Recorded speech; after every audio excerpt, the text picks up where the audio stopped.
Idza wasala anisfu asani bima qablahu bi ansoma yauma khamsata asyara wa wasalahu bi yaumi sitata asyara wastamara ila nihayati sahri fayajuzu fa idza qata'ahu yaumun lam yajuz al audu ba'da dzalik.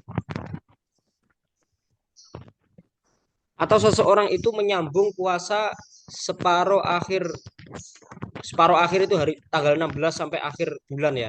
Tanggal 16 Saban sampai akhir bulan. Jadi sebelum separuh akhir berarti tanggal 15 Sa'ban itu dia puasa, kemudian disambung dengan tanggal 16 sampai seterusnya, itu enggak masalah. Tapi kalau dipotong dalam artian menyambung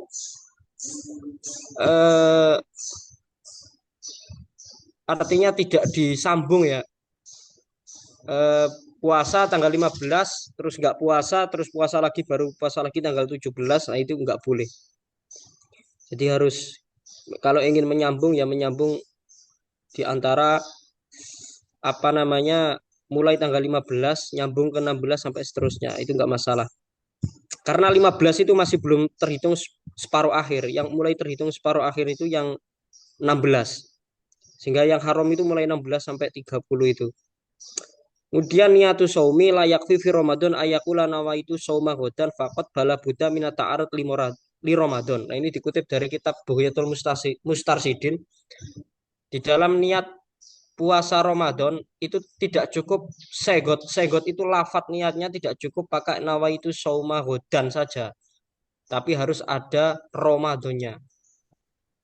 Karena memang di dalam niat itu ada istilahnya takyin. Takyin itu suatu lafat yang harus dimasukkan pada niat agar bisa membedakan antara puasa yang kita lakukan ini dengan yang lain. Artinya kita menghendaki bahwa puasa ini puasa Ramadan, sehingga kita harus menggunakan lafat Ramadan agar puasa yang kita niati ini berbeda dengan puasa-puasa wajib yang lain.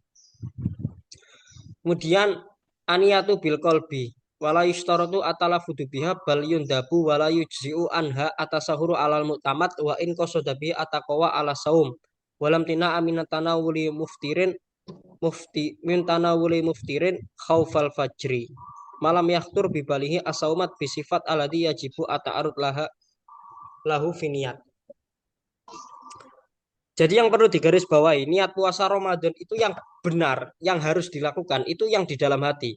Jadi kita enggak setiap malam itu kita hanya kerentek nawaitu soma godin an ada di sahri Ramadan itu sudah cukup tanpa untuk melafalkannya, tanpa untuk diucapkan itu enggak masalah. Justru malah yang harus ada itu niat di dalam hati, bukan yang diucapkan. Yang dia diucapkan itu sebenarnya hanya sunnah saja.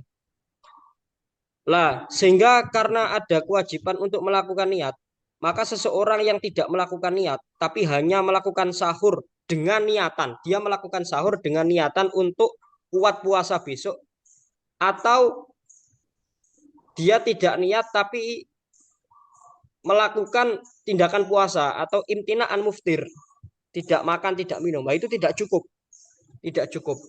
Kalau memang tidak cukup, kalau memang dia tidak kerentek di dalam hatinya bahwasanya sahur ini kerentek di dalam kerentek niat ya maksudnya. Maksudnya itu sebenarnya simpel. Jadi sahur saja itu nggak cukup. Sahur untuk menggantikan niat itu nggak cukup. Sehingga ketika orang itu sahur untuk kuat puasa saja itu nggak sah puasanya. Harus sahur berbarengan dengan kerentek niat. Intinya seperti itulah. Simpelnya seperti itu. Walau nawa awala lailatin min Ramadan sauma jami'ihi lam yakfi indana li ghairil yaumil awan lakin yang bagi lahu dzalika liyahsula lahu saumul yaum alladzi nasiya aniyat fihi ingdal malik. Lah menurut madhab Syafi'i seseorang niat sekali untuk puasa 1 bulan itu tidak cukup. Hanya berlaku untuk puasa besoknya saja, hanya berlaku untuk 1 hari. Tapi menurut madhab Malik itu sah. Jadi niat puasa untuk 30 hari itu sah. Wa ishtaratu at-tabyat liniyat fil fardi ingdana walau kana anawi sobian mumayyizan nadron lidati saumi. Kemudian disyaratkan seseorang itu untuk niat di malam hari. Meskipun toh yang niat itu anak kecil karena melihat pada zatnya puasa. Wa in kana saumuhu yaqau mungkin bisa diteruskan. naflan. Meskipun anak kecil itu puasanya itu hanya dianggap sunnah ya, gak dianggap karena belum balik. Walihada yal ghazu wa yuqalu lana shaumun naflin yustaratu fihi tabyitu niat, sehingga menjadi bercandaan ada puasa sunnah yang mana mengharuskan seseorang untuk menjatuhkan atau melakukan niat di malam hari. Parameter malam hari ini yang harus digarisbawahi adalah mulai terbenamnya matahari sampai munculnya fajar sodik. Itu waktu sah melakukan niat. Sehingga kalau semisal orang itu niat di luar waktu itu atau setelah munculnya fajar sodik, maka nggak sah puasanya. Kemudian walau syaka hal waqaat niyatuhu qoblal farji obadahu lam tasiha aniyatu bikhilafi malau nawa summa syaka hal tola al fajru amla. Sehingga kalau semisal seseorang itu ragu, apakah niatnya itu jatuh sebelum munculnya fajar sodik atau setelah munculnya fajar sodik, maka tidak sah niatnya. Berbeda kalau memang seseorang itu sudah niat, kemudian ragu apakah fajar sodik sudah muncul atau belum, maka itu tetap sah. Sigotu niyati saumi ayakula nawaitu somanggutin an adai fardhi syahri Ramadan fil hadi sanatin lillahi ta'ala. Jadi lafat niatnya itu. Nawaitu somanggutin itu. Kemudian launawas lailatas salasina, launawa lailatas salasina min sya'ban sauma ghadin naflan. In kana minhu wa illa famin Ramadan sohalahu naflan li anal asla baqa usakban. Malam yabin anahu min Ramadan fala yasihu la fardan wala naflan id Ramadan layak balu wairahu. Sehingga kalau di malam 30 Sa'ban seseorang itu niat puasa, niat puasa sunnah kalau memang besok masih Sa'ban gitu loh. Dan dia niat puasa Ramadan kalau memang besok sudah Ramadan. Intinya niatnya itu nggak mantap, nggak jelas. Ini niatnya tidak yakin. Dia masih ragu-ragu di malam 30 itu, di malam 30 dia niat kalau besok Sa'ban puasa saya jadi puasa sunnah. Kalau besok Ramadan puasa saya jadi wajib. Intinya nggak jelas. Maka sohalahu nafan. Maka puasanya langsung dianggap sunnah, nggak bisa dianggap puasa Ramadan. Di anal asla bako usakban. Karena memang secara hukum asal bulan Sa'ban masih tetap malam yabin anahu min Ramadan. Kalau memang belum diketahui secara fakta bahwa itu sebenarnya sudah masuk Ramadan. Sehingga kalau diketahui bahwa besok itu sudah masuk Ramadan, maka tidak sah.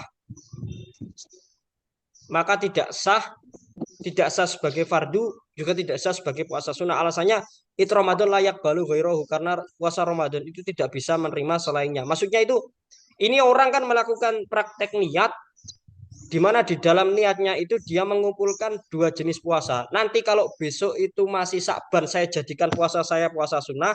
Kalau besok ternyata sudah masuk awal Ramadan, ini saya jadikan puasa Ramadan. Dan niatnya itu saat malam 30 Sa'ban. Lah praktek seperti ini itu kalau ternyata besok itu ternyata benar-benar sudah Ramadan, maka puasanya nggak sah sebagai sunnah, yang nggak sah sebagai wajib. Karena kalau ternyata besok itu sudah benar-benar puasa Ramadan, maka praktek niat seperti ini itu nggak sah untuk Ramadan. Karena Ramadan itu niatnya harus spesifik ke satu puasa. Nggak boleh digabungkan dua tadi. Mungkin ini, mungkin itu, nggak boleh. Harus mantap, ya ini Ramadan. Sehingga itu tidak disahkan.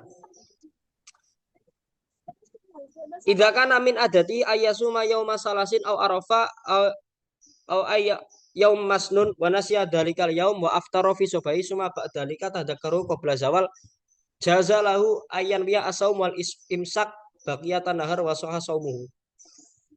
Sehingga ini ada pengecualian ketika ada seseorang memiliki wirid ya, memiliki tradisi untuk melakukan puasa sunnah, kemudian sudah terlanjur pagi dia lupa niat dan terlanjur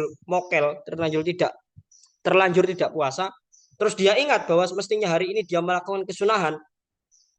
Nggak ingatnya ini sebelum tergelincirnya matahari, sebelum masuknya waktu zuhur, maka dia diperbolehkan untuk puasa dan meskipun itu sudah sempat batal ya, karena sudah menjadi, tapi ini puasa sunnah, diperbolehkan untuk meneruskan puasanya. Kemudian surutu saumi, ini syarat sah ya, syarat sah puasa. Yang pertama al-buluk. Yang pertama orang yang puasa itu orang itu sah puasanya karena balik. Wayasihu minasofi al-mumayyiz wala yajibu alaihi. Tapi juga sah dari anak kecil yang sudah tamyiz dan tapi tidak wajib. Walakin ala waliyin amruhu ayak walakin ala wali amrihi ayak murahu bisyami idza kana ingdahu al-quwah wal istita'a walau ba'da ayam. Akan tetapi apa namanya bagi orang tuanya si anak kecil ini disunahkan untuk memerintahkan ya diharuskan untuk memerintahkan si anak kecil untuk melakukan puasa Ramadan meskipun kan dia gak wajib ya.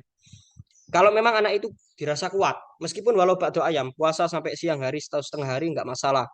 Sementing agar terbiasa. Ini lanjut. Walakin min ghairi dorbin hatta yablugha asrata sinin fa ba'daha yadribuhu ala tarkihi kiasan ala salat hadza madhhabu Syafi'i. Akan tetapi ketika belum sampai umur 10 tahun, anak yang tamyiz ini disuruh saja nggak perlu dipukul. Tapi kalau sudah sampai 10 tahun, maka dia disuruh untuk melakukan puasa kalau memang kuat, kalau nggak mau ya dipukul. Cuma pukulannya ini pukulan yang tidak sampai menyakiti ya, itu perlu digarisbawahi. Jadi bukan pukulan-pukulan yang menyiksa ya. Pukulan-pukulan takdib, pukulan yang mendidik. Idza balagha asobi so iman fasohi anahu yalzamuhu itmamuhu wala qada'a. Wa qala Ibnu Suraj anahu yustahabu itmamuhu wa wajaba al-qada' li anahu lam yanwi al-fardhu.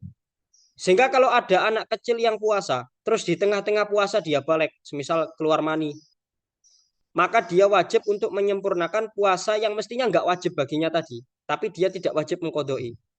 Tapi kalau menurut pendapatnya Ibnu Suraj, dia hanya sebatas sunnah untuk menyempurnakan puasanya dan wajib mengkodoi karena sejak awal dia itu nggak niat fardu sehingga puasanya ini nggak bisa langsung otomatis jadi puasa fardu. Maksudnya itu anak kecil yang melakukan puasa itu kan mestinya nggak memiliki tanggungan untuk melakukan puasa. Toh ketika melakukan puasa di tengah-tengah puasa dia menjadi balik, maka dia menjadi memiliki tanggungan untuk melakukan puasa tersebut yang awalnya itu hanya sebatas iseng-iseng saja, sebatas latihan. Sehingga semisal terjadi ada anak kecil yang awalnya puasa untuk latihan, toh tengah-tengah puasa itu dia balik, semisal ikhtilam ya, keluar mani, mimpi basah, maka dia wajib pendapat pertama dia wajib untuk menyempurnakan puasa tersebut dan tidak harus mengkodoi. Tapi pendapatnya Ibnu Suraj dia hanya sebatas sunnah untuk menyempurnakan, artinya tetap boleh nggak puasa, cuma nanti wajib kodok. Alasan Ibnu Suraj karena meskipun toh di tengah-tengah puasa ini dia menjadi balik, sejak awal anak ini nggak pernah niat untuk melakukan puasa fardu. Karena saat niat posisi dia masih belum balik, masih belum ada keterkaitan kewajiban untuk melakukan. Sehingga puasa ini nggak bisa jadi penggugur daripada tanggungannya setelah mengalami balik di tengah-tengah puasa tadi. Jadi itu pola pikirnya Ibnu Suraj seperti itu, beda. Kemudian yang kedua al-aklu. Yajibu alal akil amal majnun fala yajibu alaihi idza kana ajnunu mudbikon wala yasihu minhu walaisa alaihi al-qada. Yang kedua syarat sahnya adalah orang yang berakal. Sehingga orang yang gila itu tidak wajib melakukan puasa kalau memang gilanya itu mudbik, gila terus. Enggak gila sembuh, gila sembuh. Dan juga tidak sah. Dan orang yang gila terus ini tidak wajib untuk mengqadai puasa. Wa yajibu asaumu alal qadir hisan wa syar'an wa makna hisan ayyutikahu. Kharaja bidzalika asyaihu al haram wal mar'atu al ajus bi an kanat talhaquhum masyaqqatun syadidatun la yatahmilunaha walisa al ibro bisin bal bil kudroh falisamu haula an kulli yaumit mundutu am min ghalibi kutil balad. Kemudian seseorang yang wajib melakukan puasa adalah orang yang mampu untuk melakukan puasa secara hisan, secara fakta benar-benar mampu, dan secara syar'an. Kalau secara hisan itu maksudnya adalah ini adalah orang yang mampu untuk melakukan puasa, di mana kalau dia puasa tidak mendapatkan suatu masyakoh atau keberatan. Sehingga kalau semisal ada orang tua yang mana dia kalau puasa itu malah sakit, maka orang tua itu tidak wajib untuk melakukan puasa, tapi mengganti satu hari dengan satu mut, membayar satu mut makanan, kira-kira 6 ons, berarti 6 ons beras lah. Berarti kalau semisal tidak kuat melakukan puasa selama 30 hari, ya 30 ons beras dikeluarkan, atau istilahnya adalah membayar fidyah. Kenapa kok orang tua ini langsung kewajibannya itu berpindah ke fidyah? Karena mau tidak mau dia nggak mampu. Toh andaikan toh dipaksakan untuk mengkodok ya nggak mampu juga. Sehingga opsi terakhirnya bayar fidyah. Berbeda dengan kasus orang yang tidak mampu melakukan puasa karena halangan syar'i, semisal orang yang haid dan nifas. Ini tidak membayar fidyah, tapi wajib kodok karena dia masih mampu untuk menggantinya di lain hari. Sedangkan orang yang tua itu di lain hari pun nggak mampu untuk mengkodok, sehingga langsung diganti ke fidyah. 1 hari puasa diganti bayar 1 ons makanan pokok. Nah itu diberikan kepada fakir miskin. Wa kadzalika alladzi indau maradun la yurja buruhu yaduru ma'ahu asaumu. Begitu juga orang yang memiliki sakit parah. Kalau kalau puasa malah tambah parah. Ini juga langsung kewajibannya enggak puasa tapi langsung pindah ke fidyah. Terus wa amma sar'an kharaja bidzalika al haidu wa nufasa fala yasihu minhuma asaumu bal yahrumu alaihima wa yajibu alaihima al qada wa qada'uhuma ala tarahi malam ya'ti ramadan akhir fa idza tahurat fi nahari ramadan sunalahu al imsak baqiyatan nahar. Sehingga orang haid yang nifas itu sebenarnya mereka itu mampu untuk melakukan puasa karena ya sehat-sehat saja. Cuma dianggap tidak mampu secara syar'an karena mereka memiliki hadas besar ya sehingga nggak bisa melakukan puasa. Sehingga karena nggak bisa melakukan puasa maka mereka wajib melakukan kodok. Lah kewajiban kodoknya ini ala tarohi, artinya boleh diundur-undur, boleh ditunda, boleh ditunda. Artinya kalau setelah terputusnya haid habis Ramadan nggak harus wajib langsung wajib kodok segera, tapi boleh ditunda selagi belum masuk Ramadan berikutnya. Kemudian ketika dia orang yang haid atau nifas ini suci di tengah-tengah siang Ramadan, maka sunnah untuk imsak. Imsak itu ya dia istilahnya hanya sebatas untuk tidak makan dan minum agar menghormati orangnya puasa ya, tapi itu bukan puasa sebenarnya bagi dia. Ini dikutip dari kitab Buyatul Mustarsidin. Kemudian syarat wajibnya berikutnya adalah al-iqomah. Iqomah ini orang yang tidak berstatus musafir. Fala yajibu alal musafir atau orang yang tidak berpergian. Fala yajibu alal musafir wa yajuzu lahu al-fitru bi syarti ayyakuna safaruhu tawilan wa ayyakuna safaruhu mubahan. Seseorang yang musafir itu boleh untuk tidak puasa tapi dengan beberapa ketentuan. Yang pertama jarak temponya jauh. Kemudian yang kedua itu safar yang diperbolehkan secara syariat. Sehingga fala yuftiru al asib bisafar famislu safar al, sehingga orang yang melakukan perjalanan untuk tujuan dikarenakan ingin melakukan maksiat itu tidak diperbolehkan untuk melakukan atau membatalkan puasa karena ada kaidah fikih ar-rukhsah latunatu bil ma'asiyah. Setiap rukhsah atau keringanan dari Tuhan itu tidak boleh dikasihkan atau tidak berlaku untuk kemaksiatan atau orang-orang yang melakukan maksiat. As-safar al-wajib wal mandub. Jadi di antara gambaran perjalanan yang diperbolehkan secara syariat sehingga nanti pelakunya boleh untuk melakukan membatalkan puasa adalah safar wajib. Misal melakukan safar untuk mencari ilmu atau safar sunnah untuk apalah beribadah. Wa hunaka syartun mukhtalafun fihi ingda, mungkin bisa lanjut. Ingdal Imam Asy-Syafi'i. Yuk tabaru syarton wa ingdal Imam Ahmad la falaisa. Jadi ada satu syarat yang mana itu masih ada perbedaan pendapat antara Imam Syafi'i dan Imam Ahmad bin Hambal. Artinya menurut Imam Syafi'i hal itu sebuah syarat puasa, menurut Imam Ahmad bin Hambal tidak. Wa huwa khurujuhu minal balad qoblal fajri, yakni keluar dari negara sebelum munculnya fajar sodik, dari daerah sebelum fajar sodik. Itu maksudnya gini. Maksudnya adalah kalau ikut pendapat Imam Syafi'i yang menyatakan bahwa hal ini adalah syarat sah, syarat ini bukan syarat sah puasa ya, tapi syarat diperbolehkan seseorang musafir untuk membatalkan puasa Ramadannya. Jadi menurut madhab Syafi'i, orang yang musafir itu diperbolehkan untuk membatalkan puasa Ramadannya kalau dia safarnya itu sebelum munculnya fajar sodik atau dia sudah keluar dari desanya itu sebelum munculnya fajar sodik. Sehingga kalau ikut pendapatnya madhab Syafi'i, kalau dia itu keluar dari daerahnya itu saat fajar sodik sudah keluar, maka dia nggak boleh membatalkan puasa. Nggak boleh membatalkan puasa. Tapi kalau menurut madhab Ahmad bin Hambal itu mutlak. Toh yang penting kamu safar, toh safarnya itu sebelum atau sesudah munculnya fajar rusik, nggak masalah untuk membatalkan puasa. Yang penting musafir. Jadi agak ketat di madhab Syafi'i. Waqat asarna ila khilafuna lihtiyajil amah bitaklidihi. Kenapa kok saya menyebutkan khilaf ini agar orang-orang awam itu bisa memanfaatkan, mengambil pendapat khilaf. Kemudian wama huwa al-afdal lil musafir al-fitru awil imsak. Kemudian ini dipertanyakan mana yang lebih afdol antara bagi musafir ya, tidak puasa atau puasa. Indal Imam Abi Hanifah al-iftar afdol mutlakon. Menurut Abu Hanifah lebih baik tidak puasa. Indal Imam Syafi'i idza kana yatadarru bisaumi fi safari wa talhaqu bidzalika masyaqqatun fal iftar afdol. Tapi kalau menurut Imam Syafi'i, kalau memang puasa malah membuat sakit, ya sudah, lebih baik tidak puasa. Tapi kalau amma idza kanat latal kahuma masyaqqatun fal afdol lahu asyam. Tapi kalau memang dia musafir dan masih mampu untuk puasa dan enggak apa-apa, enggak mengganggu kesehatannya, maka ya lebih afdol tetap puasa. Badalika musaraatun li baro'ati dima waqti naman lihada syahri al-karim warubama yamutu qoblal qadha. Karena menurut pola pikir madhab Syafi'i, kalau kamu musafir dan tetap puasa kan bisa lebih cepat untuk terlepas dari tanggungan atau beban kewajiban. Karena nanti kalau nggak puasa kan ada kewajiban lain, yakni qadha kan. Sehingga kalau tetap agak dipaksakan puasa pas musafir kan ya sudah, setelah itu bebas dari tanggungan. Kemudian asiha. Kemudian syarat wajib puasa berikutnya adalah dalam kondisi sehat.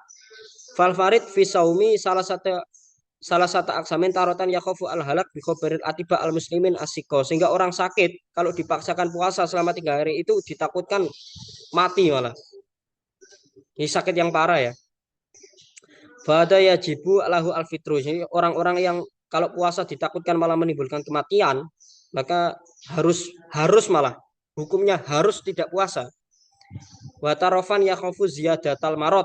Terkadang juga ditakutkan untuk tambah sakit. Wa hada yajuzu lahul alfitru wa la yajibu alaih. Kalau hanya sebatas tambah sakit, nggak sampai ditakutkan mati kalau puasa, maka boleh nggak puasa, tapi nggak sampai hukum tidak puasanya nggak sampai wajib. Wa tarotan yakunu maraduhu yasiron wa hada yahrumu alaihi fitru. Tapi kalau sakitnya ringan, nah itu tidak boleh untuk melakukan, tidak boleh untuk membatalkan puasa Ramadan. Ya mungkin sampai itu dulu.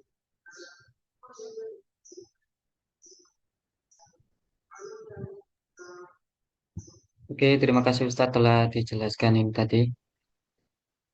Sekarang masuk ke sesi pertanyaan. Bagi yang sudah menyimpan atau mempunyai pertanyaan, bisa langsung ditanyakan, bisa langsung open mic, atau ketik di pesan. Oke. Monggo dipersilakan. Mungkin sebelum kalian menyelesaikan ngetiknya atau mempersiapkan pertanyaannya, saya akan tanya terlebih dahulu.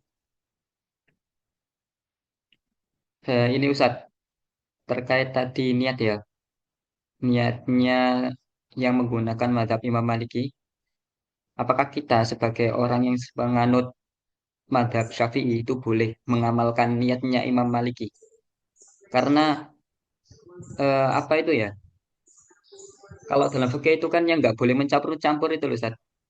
Ya. Kalau wudhunya pakai mazhab Syafi'i, maka sholatnya pakai mazhab Syafi'i juga. Dan itu wajib. Nah, kalau kita mengikuti mazhab Imam Maliki, apakah puasa kita itu harus mengikuti mazhab Imam Maliki juga? Kalau memang iya, apakah rukunnya, syaratnya itu sama dengan mazhab Imam Syafi'i? Ya. Oke, itu aja dulu. Jadi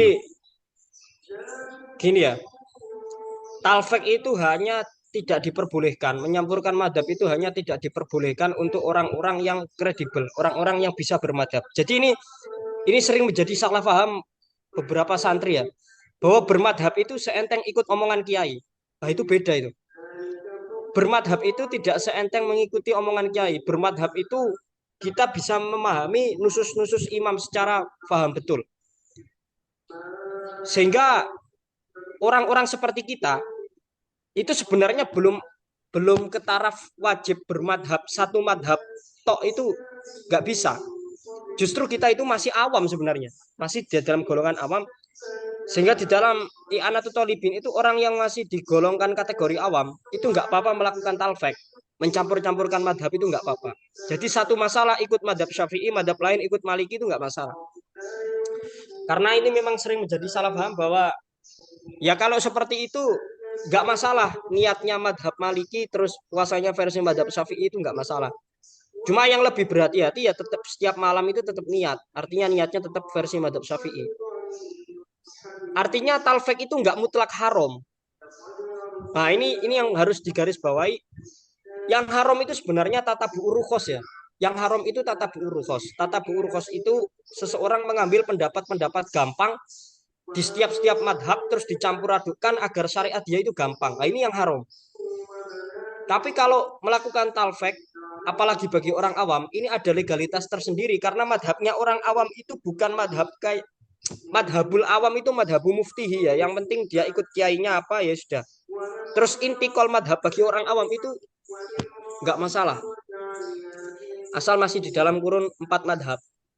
Artinya memang kalau tadi ditanyakan apakah kita terkena beban. Kalau saya menganggap kita itu masih orang awam. Karena kalau saya baca-baca itu orang yang harus iltizam alamat habimu ayan. Harus apa namanya memegangi satu madhab tertentu. Ini memang orang-orang yang bisa memahami nas-nas imam dengan imam madhab dengan betul ya. Kalau kita itu masih bisa nyampur-nyampur, justru malah masih bisa. Karena kalau kita kasih contoh masalah haji saja lah. Kalau kita dianggap orang yang harus menetapi satu madhab, madhab syafi'i, ini orang hajinya orang-orang Indonesia nggak ada yang sah. Karena ketika di Masjidil Haram itu pasti bersentuhan dengan perempuan lain. Sedangkan di dalam madhab syafi'i bersentuhan dengan perempuan lain. Syahwat nggak syahwat itu batal tawafnya. Sehingga akan mengalami kesulitan. Justru talfek itu ya suatu keniscayaan. Harus, justru keharusan. Bukan hal yang sifatnya negatif.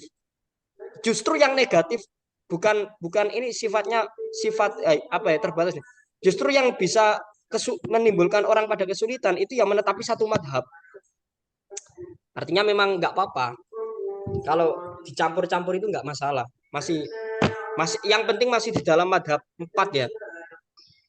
Terus nggak ada niatan untuk tata bu'urukhos ya, nggak ada niatan untuk mencari keringanan, tapi memang dia maksudnya nggak ada niatan untuk ibadah seenak sendiri akhirnya dicampur-campur, nggak ada niatan seperti itu, tapi emang butuh butuh sebagai solusi itu nggak masalah.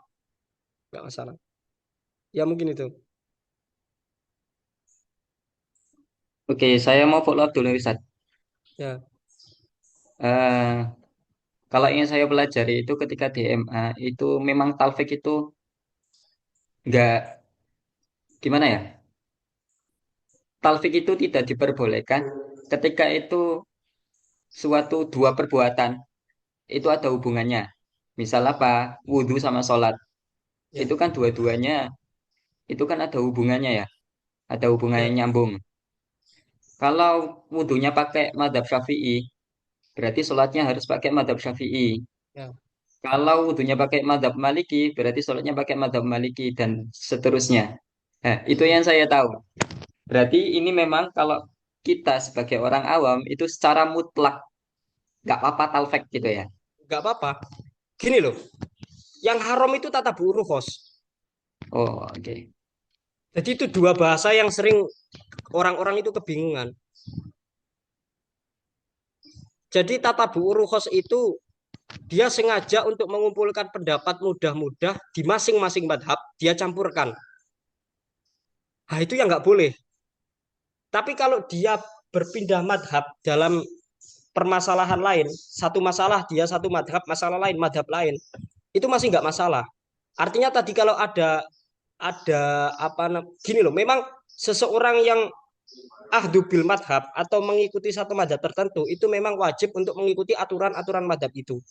Cuma bagi orang awam intikal madhab itu nggak masalah, legalitasnya itu nggak masalah. Makanya orang awam itu justru nggak sulit.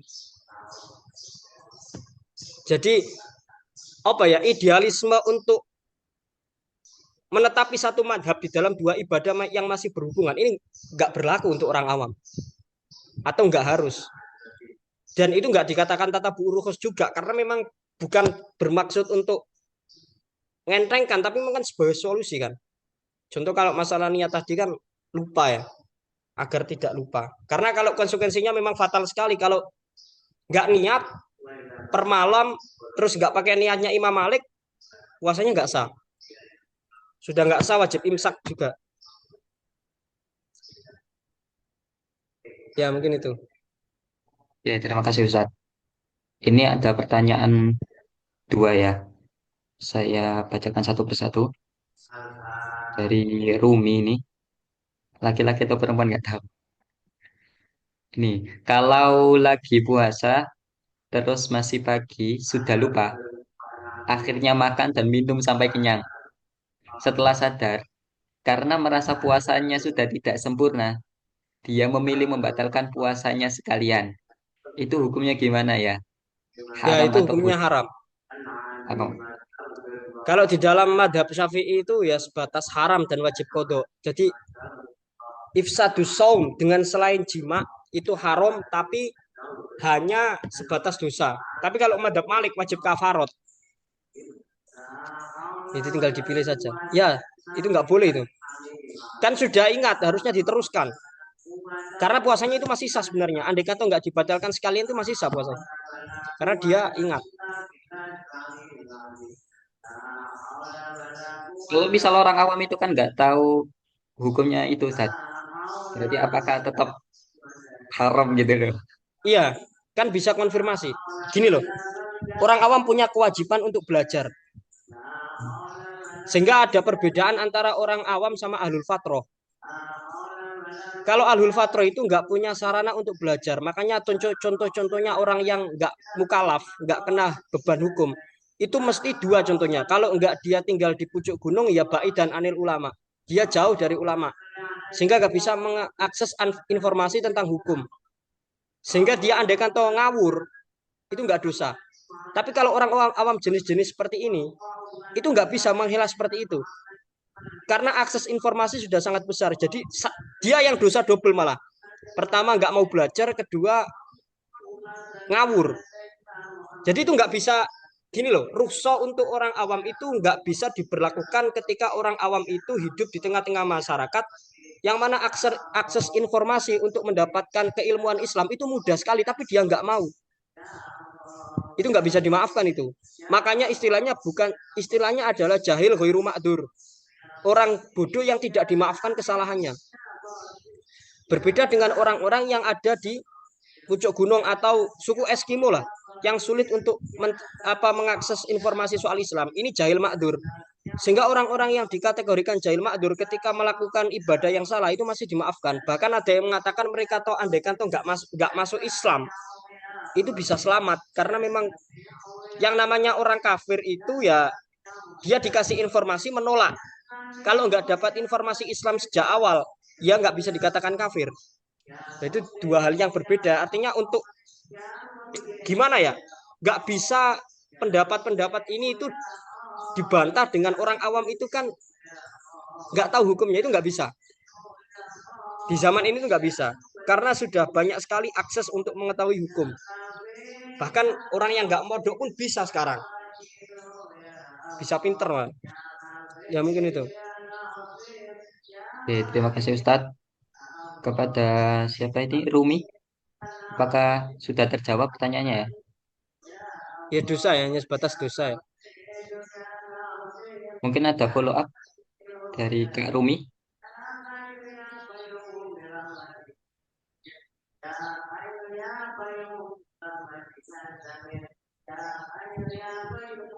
Itu berlaku pada puasa Ramadan aja atau sunnah juga?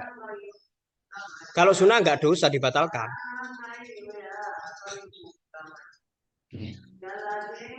Berarti itu hanya berlaku pada Ya puasa-puasa wajib aja. puasa wajib ya. Termasuk kodok gitu. Tergantung, Hmm. tergantung itu.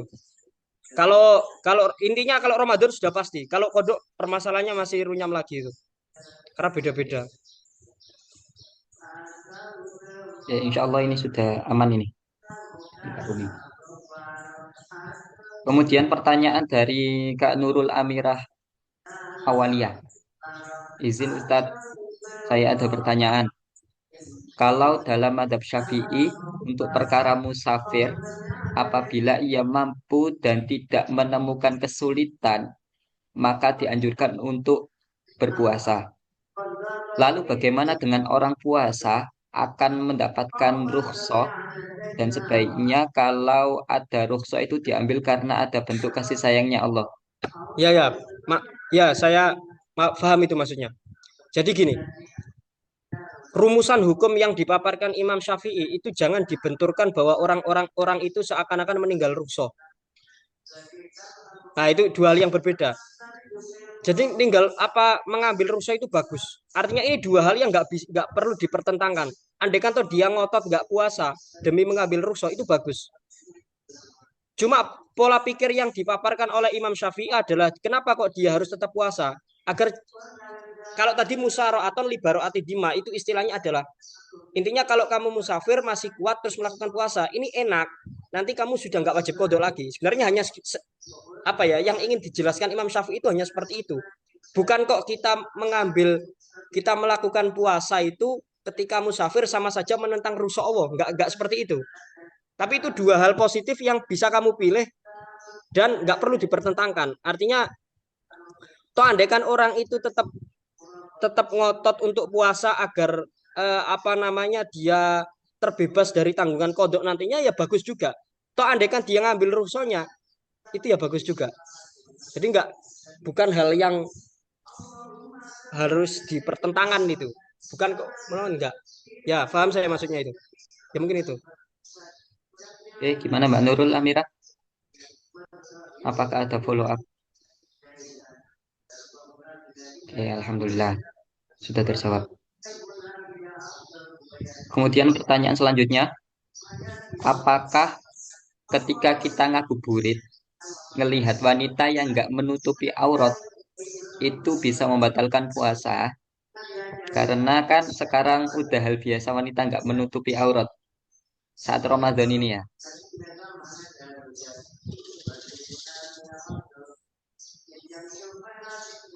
Uh, Oke, paham Ustaz pertanyaannya? jadi ada kalau puasanya tetap sah, artinya tetap sah nggak batal. Cuma mungkin pahalanya dikurangi gitu. Cuma gini ya, kalau kita ikut pendapat madhab Syafi'i itu melihat gini loh, melihat melihat perempuan itu memang sudah fix haram ya. Kalau aurat itu sudah fix haram. Tapi kalau zaman sekarang kan memang sulit sekali ya sebisanya lah, sebisanya. Sulit zaman sekarang itu, makanya sebisanya. Cuma nggak sampai batal. Oke, gimana Kak Ahmad Dhani?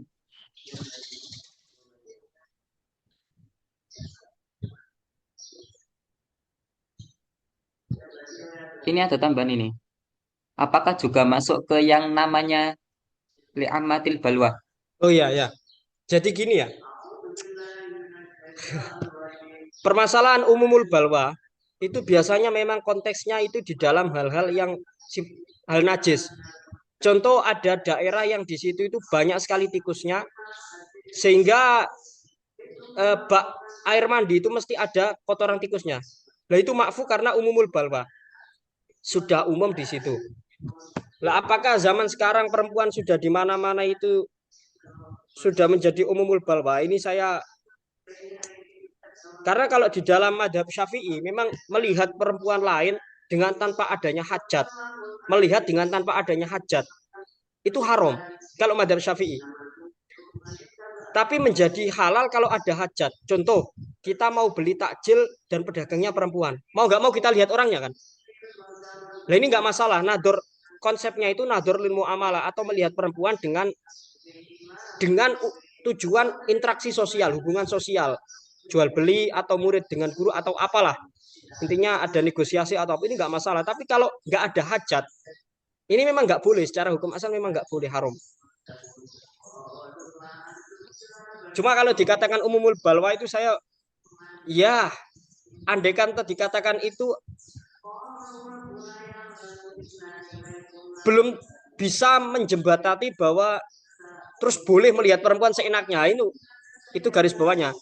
Karena kalau konsep umumul balwa di dalam hadis itu karena sudah banyak tikus, maka air yang terkena kotoran tikus itu bisa kita gunakan untuk toharoh. Jadi konsep umumul balwa itu ada konsekuensi. Artinya kalau kita merumuskan bahwa zaman sekarang itu sudah umumul balwa dalam masalah melihat perempuan, terus melahirkan suatu legalitas untuk melihat perempuan dengan tanpa adanya hajat, nah ini yang nggak bisa, belum bisa dirumuskan hukum itu, belum bisa. Karena ini ranahnya kan haram kan. Beda dengan yang najis tadi, hanya sebatas najis. Itu dua yang berbeda. Jadi kalau ada hajat itu nggak masalah.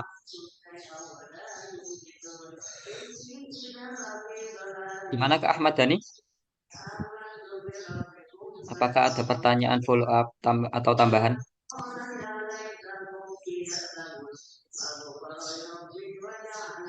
Alhamdulillah sudah. Mungkin bagi yang lain yang masih menyimpan pertanyaan, orang yang sama menanyakan lagi nggak apa-apa dengan pertanyaan yang berbeda.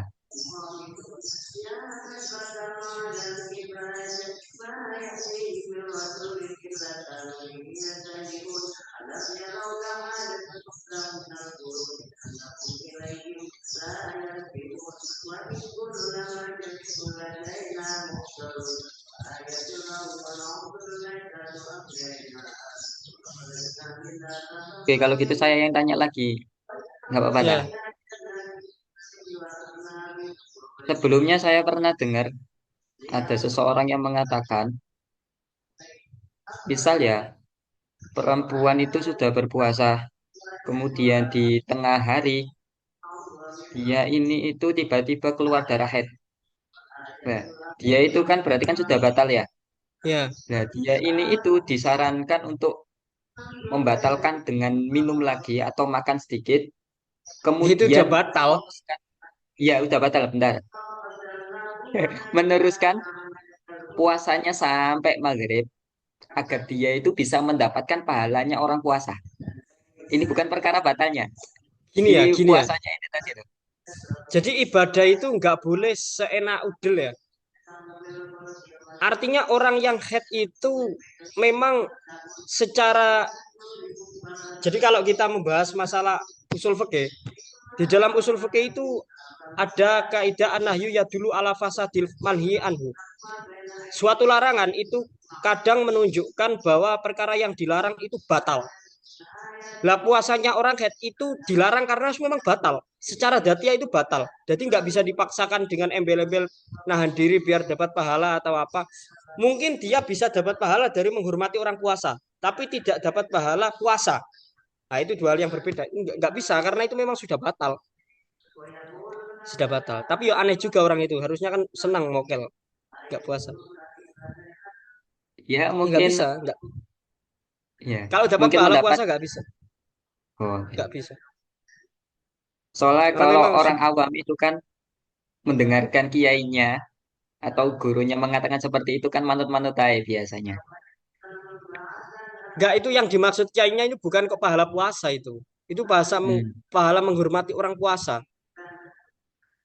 Nggak mungkin yang dimaksud. Kalau kiainya ahli fikih nggak mungkin apa namanya mengatakan seperti itu. Karena puasanya orang itu sudah fasad, sudah batal. Sehingga nggak mau dipaksakan mau bagaimana? Nggak bisa.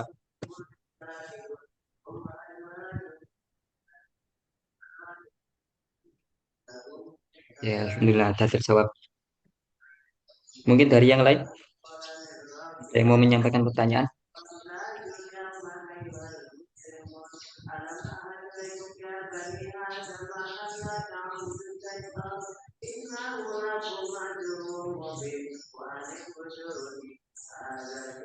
Sebenarnya saya punya banyak pertanyaan ini. Ye, monggo, ke Ahmad Dhani.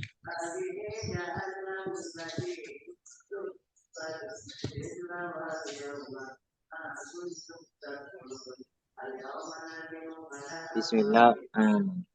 Saya pernah menemukan ibarat Ustaz bahwasanya memasukkan jari ke dalam hidung itu bisa. Apakah ini bisa disamakan memasukkan jari ke dalam telinga, Ustaz?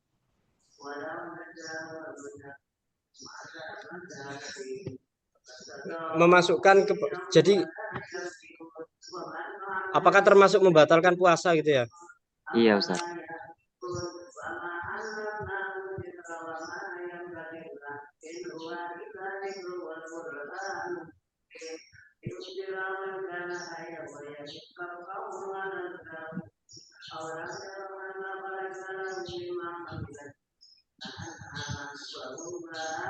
Bentar, bentar.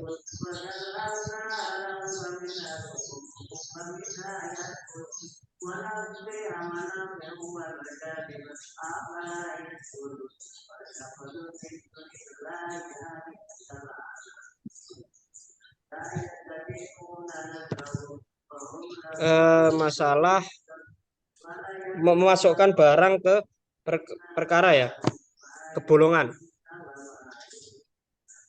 Jadi kan yang tidak boleh itu kan wusulul ain ilama yusama jaufan. Ini yang perlu digarisbawahi. Masuknya sesuatu pada anggota tubuh yang disebut jauf, yang disebut bolongan. Lah, kalau dikatakan tadi apa namanya memasukkan apa namanya jari di lubang hidung, apakah termasuk apa namanya membatalkan? Nah ini sebentar.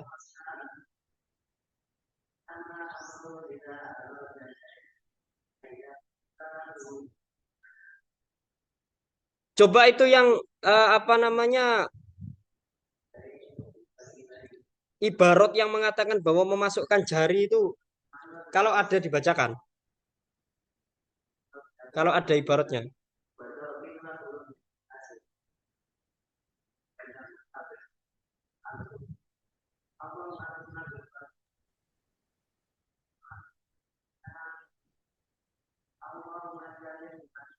Kalau ada ibaratnya coba dibacakan. Masih dicari bentar, Ustaz.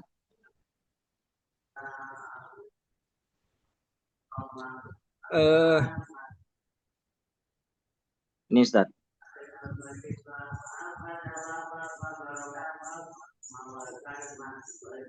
As'ila yaksuru su'alu anha fi syahri Ramadan. Hal idkhalul usbu'i ilal anfi yabtulus siyam? Al-jawab idkhalul usbu' ilal anfi la yubtilus siyam. Li'anna ya, al-ghalib anna al-usbu' la tasilu batinal anfi. ya itu masuk akal. Jadi gini ya. Gini loh, gini loh, gini loh. Jadi memasukkan jari ke mulut itu nggak batal puasanya. Kasusnya sama ketika seseorang itu melakukan istinja dan memasukkan jarinya ke lubang yang ada lubang itu wajib kita basuh.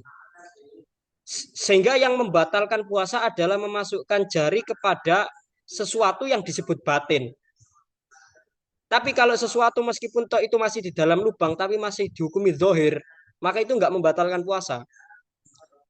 Makanya di dalam beberapa kitab, contohnya yang ada di Bujaromi Alal Khotib, itu duhulu torofi usbu, masuknya ujungnya apa namanya jari itu bisa batal kalau sampai dahili dubur, masuk pada bagian dalam dubur. Lah itu dijelaskan lagi di beberapa kitab lain, contoh di Bujaromi Alal Khotib juga masih itu wadob itu duhul al muftir. Parameter memasukkan anggota tubuh ke lubang yang bisa membatalkan puasa adalah ayu jawiza adakhil malaya jibu ghusluhu fil istinja. Di mana perkara atau anggota tubuh seperti ujung jari yang masuk ini sudah sampai melewati lubang yang tidak wajib kita basuh ketika istinja. Dalam sekali berarti batin. Bihilafima yajibu ghusluhu fil istinja fala yuftiru idza adkhala usbu'ahu liyaghsila at-toyat alatifihi. Jadi memasukkan jari ke lubang hidung yang ini ya, lubang hidung yang awal-awal ini sama yang di telinga, itu sebenarnya nggak membatalkan puasa. Karena itu meskipun toh sudah dikatakan lubang, tapi itu belum fi hukmil batin, hanya sebatas zohir. Yang batin itu yang dalam banget ini. Makanya tadi benar di ibarat itu jawaban memasukkan jari ke lubang hidung itu tidak membatalkan karena biasanya jari itu nggak bisa menjangkau lubang hidung yang batin. Makanya langsung divonis nggak batal karena memang hanya jari yang masuk kepada lubang hidung itu hanya bisa menjangkau pada lubang yang bagian dohir. Jadi nggak semua lubang itu langsung dihukumi batin sehingga memasukkan anggota ke situ langsung batal. Nggak sesederhana itu. Akan tetapi ada pemilahan antara lubang dohir dan lubang batin. Lah yang terlihat yang ini masih dohir. Dohir itu anggota yang harus kita kenakan air ketika mandi wajib. Kalau batin itu anggota yang nggak wajib kita kenakan air ketika mandi wajib. Kasusnya sama dengan istinja. Berarti kalau semisal ya istinja itu istinja kan wajib membasuh bol ya. Jadi kalau sampean pernah melihat burung atau unggas yang sedang mengeluarkan kotoran, itu biasanya kan keluar bolnya. Bol itu kayak semacam apa ya, anus yang di dalam yang bisa keluar ketika kotoran itu keluar, yang keluar bersamaan dengan kotoran. Lah itu wajib wajib dikenakan air. Sehingga gini, kalau semisal jari itu masuk ke anus tapi kena bolnya, maka itu nggak membatalkan puasa. Karena anggota bol ini adalah anggota dohir karena wajib dikenakan air ketika melakukan istinja. Sehingga apa namanya jari yang masuk ke situ itu belum masuk ke batin. Ya yang membatalkan itu masuk ke batin. Tapi kalau hanya sebatar masuk tapi kena anggota dohir itu nggak batal. Berarti makanya benar tadi telinga sama itu nggak batal. Alasannya jelas karena orang yang memasukkan jari ke lubang hidung itu biasanya nggak bisa mencapai batin. Bagaimana mungkin jari itu besar, ini kecil, mesti masuk ke dohir saja, sehingga mesti nggak batal. Nah gitu gambarannya. Maksudnya gitu maksudnya. Nah mungkin itu. Ya, terima Bisa kasih Ustaz. dipahami ya? Paham Ustaz. Ya.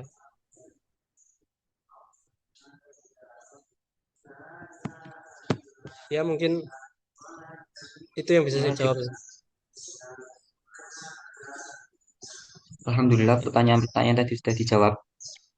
Dan ini karena sudah mau jam 5, kurang 4 menit lagi. Apakah bisa ditutup Ustaz? Atau Ya nambah bisa satu bisa. pertanyaan lagi? Oke. Oke, kalau begitu mari kita akhiri kajian kitab pada sore hari ini dengan bacaan hamdalah dan doa kafatul majelis. Semoga apa yang kita pelajari hari ini bisa bermanfaat bagi kita maupun orang-orang di sekitar kita. Amin Ya, amin. amin. Kita bareng-bareng baca alhamdulillah dan doa kafatul majelis. Alhamdulillahirabbil Rabbil alamin. alamin. Subhanakallahumma Subhanakallahumma wa bihamdika bihamdika asyhadu an la ilaha illa أشهد anta أن لا إله astaghfiruka. إلا أنت أستغفرك وأتوب إليك سبحانك اللهم وبحمدك Subhanallah. أشهد أن لا إله إلا أنت أستغفرك وأتوب إليك سبحانك اللهم وبحمدك أشهد أن لا إله إلا أنت أستغفرك وأتوب إليك سبحان ربك رب العزة عما يصفون وسلام على المرسلين والحمد لله رب العالمين. Jadi, terima kasih Ustaz, terima kasih semuanya sudah hadir pada sore hari ini. Kita bertemu lagi besok dan jangan lupa pertanyaan-pertanyaannya bisa disimpan dan dikirim di grup langsung. Nanti akan kami kumpulkan. Ya. Wassalamualaikum warahmatullahi wabarakatuh. Waalaikumsalam. Ya.